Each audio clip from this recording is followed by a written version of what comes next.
Once upon a time, in a kingdom nestled between vast mountains and rolling plains, lived a king named Amara. He was a fair ruler, loved by his people, but he had a quick temper and often struggled to see beyond immediate events. His most trusted advisor was a wise and serene man named Tariq, who had a peculiar but unwavering belief: everything happens for a reason, and everything will ultimately be okay. One summer morning, King Amara decided to go hunting in the dense forests that bordered his kingdom. He summoned his royal hunting party, including Tariq, who was always a calm presence during the king's outings. As they prepared to leave, Tariq noticed a sense of restlessness in the king. "Majesty, remember to approach this day with patience and mindfulness," Tariq advised gently. King Amara nodded, though his mind was more on the thrill of the hunt than on Tariq's wisdom. They set off, and soon the forest was alive with the sounds of rustling leaves and distant animal calls. The king, in his eagerness, decided to venture deeper into the woods alone, seeking a greater challenge. As he rode through the underbrush, the king spotted a magnificent stag.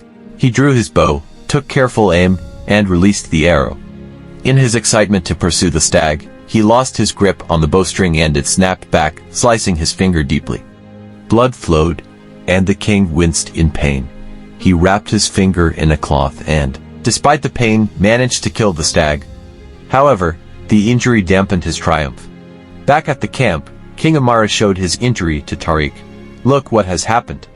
This hunting trip has been ruined," the king grumbled.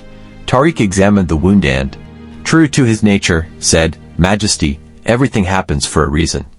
This too is for the best." The king's face darkened. "How can you say such a thing when I am in pain and my hunt spoiled?" Angered by what he saw as a lack of empathy, King Amara ordered Tariq to be thrown into the dungeon. The guards, though hesitant, obeyed the king's command. As they led him away, Tariq remained calm, saying, "This too is for the best." Weeks passed, and the king's finger healed, but his anger towards Tariq lingered. One day, determined to lift his spirits, King Amara decided to go hunting again. This time, he ventured even deeper into the forest, alone, craving adventure and a sense of freedom. However, this decision led him into a perilous situation. The deeper he went, the thicker the forest became until he unknowingly crossed into the territory of a tribe of cannibals known for their ritualistic sacrifices. The tribesmen captured King Amara, binding him tightly. They carried him back to their village, where preparations began for a grand feast in honor of their new captive. King Amara's heart pounded with fear as he realized the gravity of his situation. The tribe's shaman approached to inspect their offering. He examined the king closely, noting every detail. When he saw the scar on Amara's finger, he recoiled in horror. "Our laws forbid us from sacrificing anything that is not perfect," the shaman declared. "This man is flawed.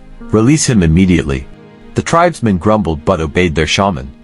They untied King Amara and, despite their reluctance, escorted him to the edge of the forest. Trembling but alive, the king made his way back to his palace. The journey home gave him ample time to reflect on his recent experiences. Upon his return, King Amara immediately ordered Tariq's release from the dungeon. When Tariq appeared before him, still composed and serene despite his imprisonment, the king fell to his knees. "My friend, I have wronged you terribly. Can you ever forgive me?" Tariq helped the king to his feet, his expression gentle. "Majesty, there is nothing to forgive. Everything happens for a reason." The king then recounted his harrowing encounter with the cannibals and how his injury had saved his life. Tariq listened quietly, nodding in understanding. "You see," Tariq said softly, "if you had not injured your finger, you would have been sacrificed. And if you had not thrown me in the dungeon, I would have accompanied you on your hunt, and I would have been the one sacrificed in your place." The king marveled at Tariq's wisdom and insight. "You were right all along," he admitted. "Everything does happen for a reason. But tell me, how do you maintain such calm and assurance in the face of adversity?" Tariq smiled. "Majesty, it is about seeing the bigger picture and trusting in the unfolding of life. Every event, every setback, and every triumph is part of a larger tapestry that we might not immediately understand. Our task is to approach each moment with acceptance and patience." King Amara took Tariq's words to heart. He realized that his tendency to react impulsively had clouded his judgment. From that day on, he sought to embody the calm and wisdom of his advisor. He approached his duties with a newfound patience and mindfulness, striving to see the broader perspective in all matters. The kingdom flourished under this new approach. The people noticed a change in their king. He was more thoughtful, more understanding, and more present in his interactions. The story of the king and his wise counselor spread throughout the land, serving as a reminder of the importance of trust and patience in the face of life's uncertainties.